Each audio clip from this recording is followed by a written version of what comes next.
How are you? Hey, well, thanks for joining me. Yeah, thanks for having me.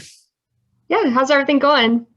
It's going as best as it possibly can be in a cold Glasgow spring day. Oh gosh, that's what I hear that it's It was really like, nice the other day, and it was like, oh wow, is around the corner. And then suddenly the sun disappears, and the one day of sunshine that we get is just there to tease us, and then it just leaves us. So, yeah. How about yourself? I'm doing well, hanging in there, Hmm. feeling During these optimistic about times, the rest of the year. So, my top say is optimistic. oh, there we go. There you go. Very nice. Perfect. Well, at least you guys have a lot to celebrate for your new album, all the success that it's been receiving. Yeah, sort of. I say surprisingly, not in a bad way, but just like a sort of a grateful, thankful way. Because when we obviously we've had this album in our hands and possession, in terms of it being written for quite a while. But we recorded it in November 2019, and it was finished in January 2020, which was delayed and late for us anyway. Um, and then we're like, right, okay, finally we can get this out. And then COVID came along, and we didn't know what we should do because we knew that if we release a debut album, surely you need to go and gig and you need to like get on that train and go for it. So we were just really kind of like gutted that we finally got this album ready. So it was postponed a whole year, or roughly, sort of something like that. Um, and we thought it would go away by then. COVID would leave, would be Yeah. fine.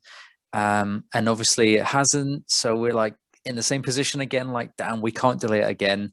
We'll just need to release it. No gigs, bummer. So we were just kind of like, damn, we're going to have this album out and it's going to fall on its bum.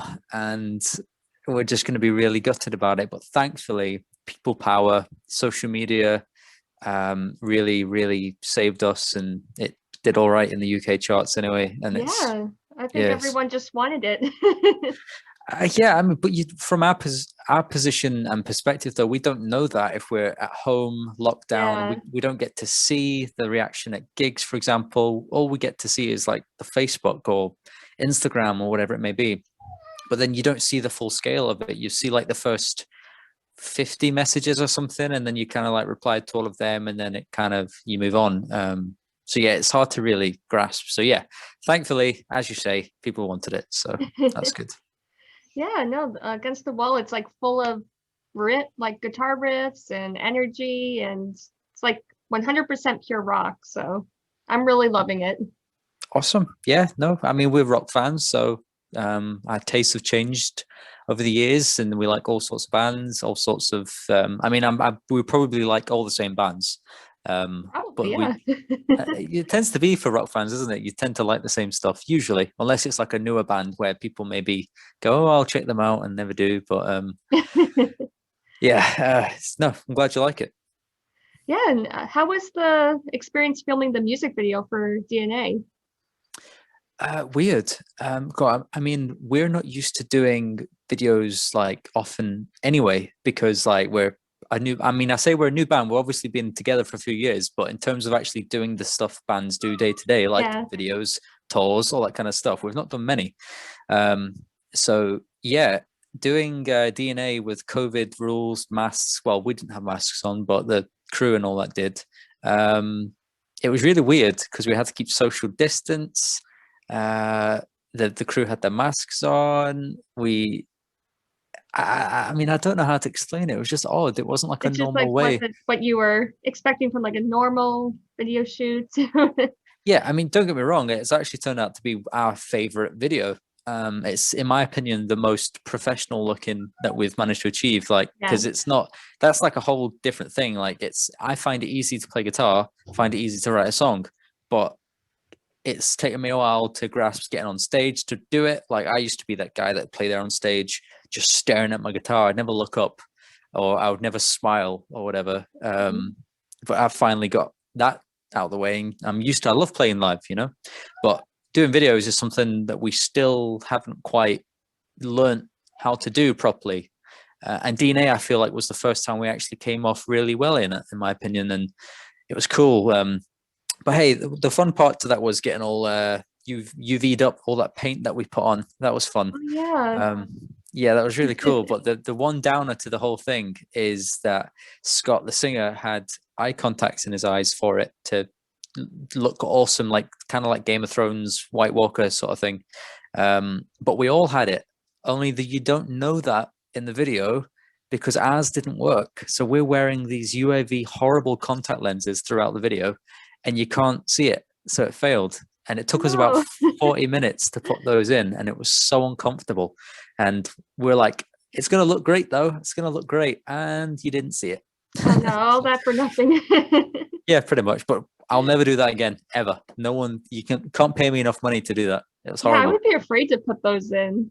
I'm afraid to It's- put on fake eyelashes, let alone yeah, those I mean, even contacts. exactly, even on like Halloween, for example, I've dressed up as a Viking or something. I had eyeliner on. Even that, I'm super sensitive around the eye, so I feel you. So Yeah. yeah, it was horrible. Oh, well, at least the video came out good, so. Exactly. I can actually be proud of it. Sorry, my cat keeps meowing. If you hear that, that's not me. It's my cat. That's no problem. You could have lied and said it was you, just to try and make people fear you're. Oh, I heard it. That was Yeah. like a hello. I almost was tempted to get a pet, whether it be a kitten or a puppy. But in fact, the bass player Matthew, he got a puppy recently, and he's told me it's potentially up there with. I mean, he doesn't have a kid, but he said if he did, it's probably easier to have a kid than a pet. So it put me off. So I've not got one. Uh, so yeah, can you talk a little bit about how you discovered rock music and like what kind of sparked you to pursue this type of music? Yeah, I think my parents were big rock fans, so I was always around music because of them. They liked all the 80s metal, and my dad liked metal more than my mum, but my mum loved Bon Jovi and all these kinds of bands. So I was always around it.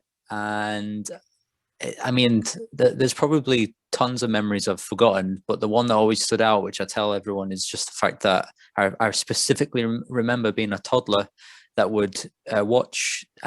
It was probably MTV at the time. I mean, I know they don't really play rock bands anymore, but I know. Van Halen, yeah, Van Halen Jump was playing, and I always used to run around the living room with my brother, jumping when he says jump, obviously, and yeah, and for some reason I wanted to. I think it was like I told my mum then that I wanted to play guitar someday. It wasn't actually the reason I then got a guitar later. I got a guitar later because my brother had one and I was jealous and I wanted one. But yeah, that song though always is the song I go to as being something that probably hit me as a kid, that stuck somewhere in my brain. Although strangely enough, there's not much guitar in that song, but still. I know it seems like even though it's like one of their bigger hits, it's like the There's more not much poppy guitar. one. Yeah, exactly. Yeah, totally. But no, it was the start to me, the seed being planted. And then when I was about 8, I think I was, my brother had a guitar. I had a drum kit. I started on drums, which looking back is probably a super beneficial thing. And I was just jealous. So I wanted a guitar because he had one. It seemed like it's like if you're talking about being able to make music, you're probably going to be able to make music on a guitar as opposed to a drum kit first. Like the drums is the rhythm, but the guitar is the strings and the melody. So yeah, I guess I just switched and wanted to do that. And it just never stopped. I think I got bought like some sort of nursery book, nursery rhymes or something, and I was learning like Jingle Bells, and I was really like, oh, rock and roll, man, I've done this. Jingle Bells, let's go. I played it in my school Christmas play, and I was buzzed off the audience, although it was just parents. And then I progressed, really, just progressed. I started learning Guns N' Roses and Iron Maiden and Ozzy Osbourne, all these sort of like big bands that are of that era. And it just taught me it taught me to be that flashy guitar player with all the solos and stuff, which helped me. So from Jingle Bells to Hell's Bells. Pretty much. Yeah, I mean, AC/DC, I used to play the backing track, play them. And it was that feeling when I first managed to play along to, I think it was Back in Black. And there was no, obviously I'm just in my bedroom as a kid, like 9 years old or something, but it felt amazing to be playing with this band, although it's just a CD. It was just so cool. Like I've lost that feeling now. I don't remember what it is to feel like that then. And the only time you know it is when you're on stage in front of an audience, which is Yeah. why we're so addicted to doing it. But yeah, I became I was obsessed with Zach Wild and Ozzy. Was obsessed with Randy Rhoads, to the point I started playing classical guitar because of him. And I just really fixated on guitar, like ridiculously. I would sit playing 8 hours a day sometimes as this kid, which was I was just obsessed. I loved it. And it just kind of never stopped, really. I mean, it almost did when I was a teenager, when you sort of get into high school, make friends, and you go out and stuff. But I moved from England then up to Scotland, and so then I didn't have friends because I've moved. Yeah. So I picked the guitar back relentlessly again, and yeah, just And a I good feel like friend to you. yeah, well, yeah, it's just been a great thing, and I've just never stopped playing, really. What would you say is like the greatest guitar solo ever? Is there like a guitar solo where every time you hear it, you get goosebumps? I don't know That was about like a difficult question, but yeah. I mean, I don't know about Goosebumps, but a guitar solo that will always come to mind because my mum's always been a big fan of this song, and big guitar solos in it too. But the November Rain oh Slash, yeah, that's a good one. that's a pretty good big sort of solo. Yeah, Like Slash has like so epic. many iconic, not just like solos, but guitar riffs too. Totally. Like I've so always been memorable. exactly. I've always been impressed by anyone, no matter what genre, that can become a household name. Because I mean, everyone knows Slash, Top Hat, Les Paul, Sweet Child of Yeah. Mine, and I just think that's super impressive. No matter who you are, if you can be known to someone that doesn't know any of your songs, but they just know you for being this person, like Slash, I think it always impresses me anyway. Yeah. Well, that's a That's good what I like one. about Ozzy too. Actually, he's not exactly the world's best singer, but you know it's him when he's on. When you hear it, like you know Yeah, it's he's his very voice. distinctive. Yeah. Exactly. I've always loved that. And do you have like for Mason Hill, is there like one goal that you really want to achieve with the band? Yeah, I mean, for me, and probably is for the rest of the guys as well, it's just to be able to, like, it's not a case of wanting to be able to be that big that you play stadiums or arenas. It's nothing like that. I mean, if that happens, then you're not going to say no. But my goal is just to be able to play in as many places as possible, as many I can't even speak, in as many countries as possible. And even if we play, like, Glasgow is obviously our hometown, so we'd expect our venues to get larger here as we grow. But if we then were to go to say America, and we played in small clubs, like really small clubs, let's say we only played to 100 people in each city or something, just to be able to do it worldwide on a small or big level, so that you can actually, one, live off it. If I can get myself a tin of beans and some beer with it, no problem. And two, just to be able to, like, know that anytime now that we bring music out or an album, we know there's all these people waiting to hear it. That's my goal. As I say, I have no desire to be or stupid enough to think, well, you can never be really rich off it, especially the guitar player. But just to be able to do it full time all around the world is my goal. No, that's an awesome goal. Yeah, I would love to see you guys in the US one day. Totally, me too. Like we've no other band from our neck of the woods that has been on tour. I don't know where they went in America exactly, but they played with Fozzy. I Oh, think I've heard Chris of them. Yeah. Jericho. I think it's the wrestler Chris Jericho that's in the singer, actually. But that looked awesome, and obviously there's a good rock audience to be had in America too. So, which all the bands we like are mostly American bands. So, not all of them, obviously, because there's a Yeah. lot of good UK bands from the classic era and stuff. But Oh no, I've been coming across so many awesome new bands from, that new wave of classic rock oh music. yeah, yeah, And yeah, they're just I feel like it's an exciting time right now for rock music, even though it's still underground, I guess. Yeah, It's starting to rise up again. I think people are missing that authentic sound. definitely. I do agree. Like it never does quite go away, does it? It's like everyone always wants, um, like you get the top, the charted like singles and such, these big Ariana Grandes and whatnot, and the Justin Biebers of the world. But that's like, it's just a different world to then Hmm. finding even like the people that do that kind of music that aren't the big stars, like the people that are smaller. Like there's a band actually called Vintage Trouble. I don't know if you know who they are, but they I don't are think I've heard of them yet. they're like a rock and roll blues jazz band. They're really good. They actually supported AC/DC. It was a Oh, cool, really? yeah, they're really great, honestly. But they, to me, can be like that sort of, they're not always rock and roll. They can do the pop song, yet they're not global like superstars. They're not your big celebrities, yet they can sound the same. Um, but no, I agree. There's definitely like this rising rock scene appearing now, which is really cool, especially for us in the UK. Like it's good to be able to know that anywhere you go in the UK just now, there are like a large amount of rock fans waiting for gigs and stuff. So that's Yeah, good. that's very exciting. Yeah, I feel like I'm sure you've heard of Greta Van Fleet, but I feel like they Mhm. kind of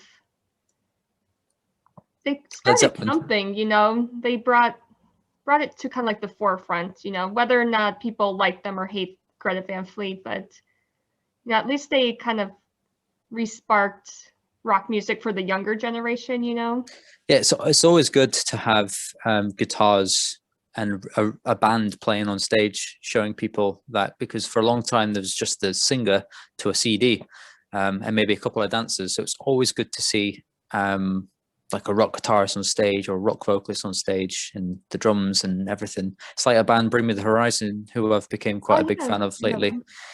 They, they've entered the sort of mainstream world in a sense. They end up on Radio One in the UK, which is usually just all pop artists. So to have a metal band that can still be poppy but mostly metal, show people, the heavy guitars, the screaming, singing every so often. I know we don't really do the screaming type vocals in our band, but nonetheless, the fans interline with each other, don't they? So it's good to see, as you're saying, Greta Van Fleet on stage, Bring Me the Horizon on stage, showing everyone guitars, drums, and some rock vocalists. I Yeah. like it. Yeah, speaking of that screaming thing, I even if I don't, you know, particularly love that, I have to admire when people can do that because if I Totally. did that, I would I know. I would probably damage my vocal cords or something. What I don't understand is how they're able to do that. Like the bands that are like obviously gigging day after day on a tour, like Lamb of God, for example, like um, it's that really heavy vocal that they've got, and yet they'll do interviews all day before the gig, maybe even after, and then they'll travel for miles to the next place and do it all again for days in a row sometimes, and then Yeah. as well they're meeting lots of fans, um, and all the talking they must do. I don't know how they do it. I mean, if I am out, I mean, not that we've been out in a year, but if I was to go out and have a night out and come home, and then the next day you wake up after a few drinks and talking all night, my voice can hurt. You know what it's Yeah. like. So I don't know. I don't know how to do it, but yeah, it's definitely impressive for Definitely an sure. art to that. Yeah, I'm glad I'm not the singer. I know, right? It's too much pressure. Exactly. So, James, what's next on the horizon that people can be on the lookout for? Well, I mean, for us, we're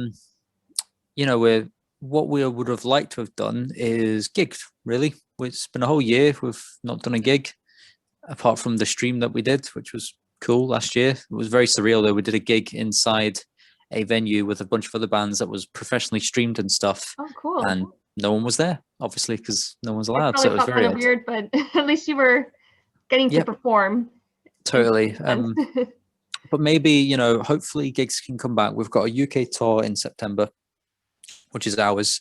So we'll be doing that. But in terms of new music and stuff, obviously we've just had an album out, so it's not like we're going to be bringing another one out at the end of the year. But if COVID doesn't allow us to go back to normal, we probably will be planning to at least release a new song.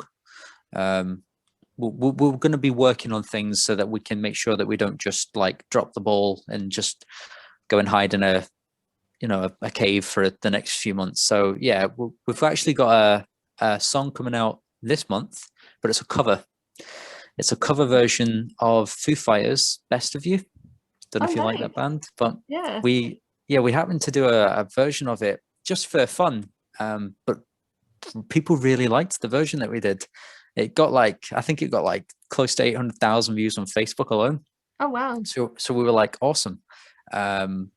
So yeah, the managers and such said, well, do the song. So we've done the song. We've had the permission to make that a Spotify song. That's going to be at the end of this month. I think it's the April the 26th. So that's there along with the album. And yeah, really, we're just going to be having fun on social media, just making videos of ourselves, just staying, active and open for anyone to chat to us. And then hopefully the tour can go ahead in September. After that, it's just going to be, if it can go ahead, we're just going to be gigging relentlessly, because all this time that's been lost, not only for us, but I would imagine lots of different bands. Yeah. Our aim is just then to gig, and that's what we're going to do. And I'll really look forward to that. And even if it can't happen this year, next year we've got plans for a bunch of different things. Like I know that there's been talk of a tour in Germany, France, which is all great and all. I mean, I would like to come to America though. Yeah. But it's not that easy with the current climate and the I current know. Brexit and all sorts of things. So yeah, I mean, we're just going to stay as active as possible. So for anyone checking us out for the first time, it's the best thing to do is find us on our social media, Facebook, Instagram, Twitter, and all that. And we'll just update as we go along, because who knows what's happening just now, No one can really be guaranteed with the answers. So it's just a case of let's just keep some good positive attitudes going, and we'll just gig when we can gig. Absolutely. Like your shirt says, gotta stay Optimistic. optimistic. I had to check it for the second time because I was worried it said optimism then, and I'd lied. But it does say optimistic, thank God. Yeah. Well, I really appreciate your time, James. It's been a blast chatting. Absolutely, it's been fun. I know I ramble sometimes. I get ahead of myself. Oh no, I enjoy listening to people talk. So Fair play. makes it easy for me. That's true. Well, thanks again, and congrats again with all the success for the album. Thank you. And yeah, I can't wait to see what you guys have coming up. Well, absolutely. I mean, I appreciate again that you've listened and you say you enjoyed it. That's awesome. So yeah, I mean, hopefully you'll enjoy any of the new stuff we do, because I have been working on a bunch of stuff and I'm excited about it. The band's excited. The sound is only getting better from here. That's just our debut, so it's only getting better. So look forward to showing you more stuff.